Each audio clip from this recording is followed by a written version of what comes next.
আজকে রিলিজের সমগ্রে চতুর্থ খণ্ডটা আপনাদের সাথে শেয়ার করব এবং চতুর্থ খণ্ডের প্রচ্ছদটা আমার খুব ভালো লেগেছে অন্যান্য খণ্ডগুলোর থেকে। চতুর্থ খণ্ডে কি কাহিনী আছে চলুন এক, এক করে দেখে নিই। এটা ২০০২ সালে প্রকাশিত হয়েছিল এবং ৳২০০ তখনকার দিনে দাম ছিল এবং দেখতে পাচ্ছি এর কাহিনীতে মুখবন্ধ শেষে ঝিঙ্গাচিড়িয়ার মানুষেকো, হৃদয় এবং ডাকু পিপ্পাল পাড়ে, টেবিল সাইল্যান্ড, জুজুমারার বাঘ, হুলু পাড়ে ভালুক, হৃদয়ের সঙ্গে রাজ ডেরে আয়, মোটকা বউই আর আটকির বাপ। তো দেখতে পাচ্ছেন কতগুলো কাহিনী রয়েছে এর মধ্যে। এর মধ্যে বেশিরভাগ কিন্তু ছোট গল্পই রয়েছে বেশ পরবর্তীকালে যেগুলো আছে। যেমন এই আটকিরির বাপ, তারপরে মোটকা বউই এগুলো সব ছোট গল্পের অন্তর্ভুক্ত। এগুলো বড় কোনো উপন্যাস না। ১ম দিকে কিছু, কিছু বড় উপন্যাস থাকতে পারে। কিন্তু বেশিরভাগই প্রায় ছোট গল্প। তারপরে পেছনে ঝুলুন, এখানে আরো তথ্য পাবো। আচ্ছা, গ্রন্থ পরিষদ দেখবেন শারদীয়া বর্তমানে প্রকাশিত হয়েছিল। কিশোর ভারতীতে বর্তমান তথ্যকেন্দ্র, কিশোর ভারতী আজকাল, আজকাল তথ্যকেন্দ্র।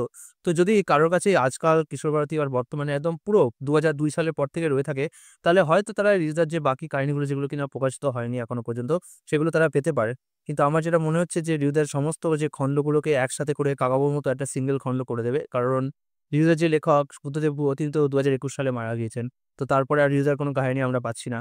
আর তার থেকেও বড় কথা হচ্ছে যে অর্জুন সমগ্রেরও একই এরকম হওয়ার সম্ভাবনা রয়েছে। কাকাবাবু যদি হতে পারে তাহলে অর্জুন কেন হবে না? কারণ অনেক গল্প কিন্তু এখনো বাদ পড়েই গিয়েছে। চতুর্থ খণ্ডে আপনারা দেখতেই পাচ্ছেন যে বেশি বড় না খণ্ডটা।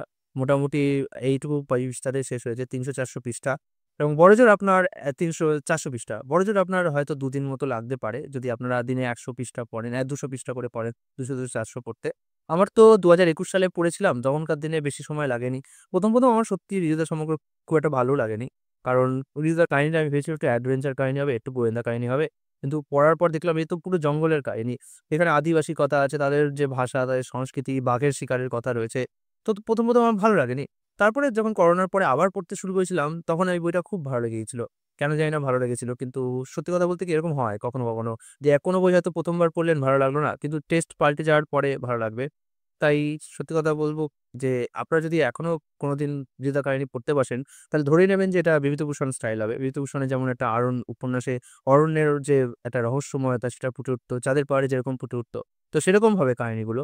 এটা মোটেই গোয়েন্দা কাহিনী বা অ্যাডভেঞ্চার কাহিনী, অ্যাডভেঞ্চার ধরতে পারেন, বাট গোয়েন্দা কাহিনী তো অবশ্যই হবে না। মানে ফেলুদা কাকাবাবু এরকম বা ব্যোমকেশের মতো অবশ্যই হবে না।